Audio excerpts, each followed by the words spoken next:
ज्ञानेश्वर माऊलींचे बंधू सोपान काका यांचा पालखी सोहळा जो आहे तो आता एकत्रित आलेला आहे। दोन्ही ही जे सोहळे आहे, बंधू भेटीचा हा सोहळा जो आहे तो या ठिकाणी पार पडताना आपल्याला पाहायला मिळाला।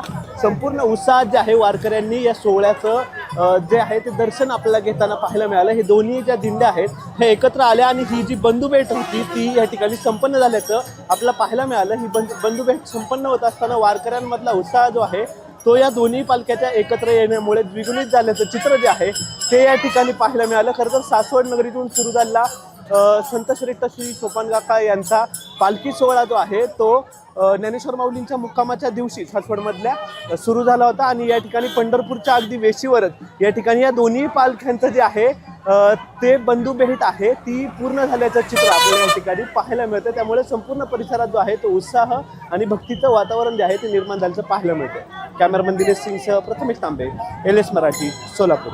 महाराष्ट्राचे कर्तबगार मुख्यमंत्री श्री देवेंद्र फडणवीस साहेबांना वाढदिवसाच्या हार्दिक शुभेच्छा। शुभेच्छुक श्री विक्रम संजय काकडे, आमदार, विधान परिषद महाराष्ट्र। माणूस काळाच्या पडद्याआड जातो, पण त्याच्याकडून मिळणारी प्रेरणा मात्र कायम जिवंत राहते। स्वर्गीय अजितदादांना त्यांच्या जयंतीनिमित्त विनम्र अभिवादन।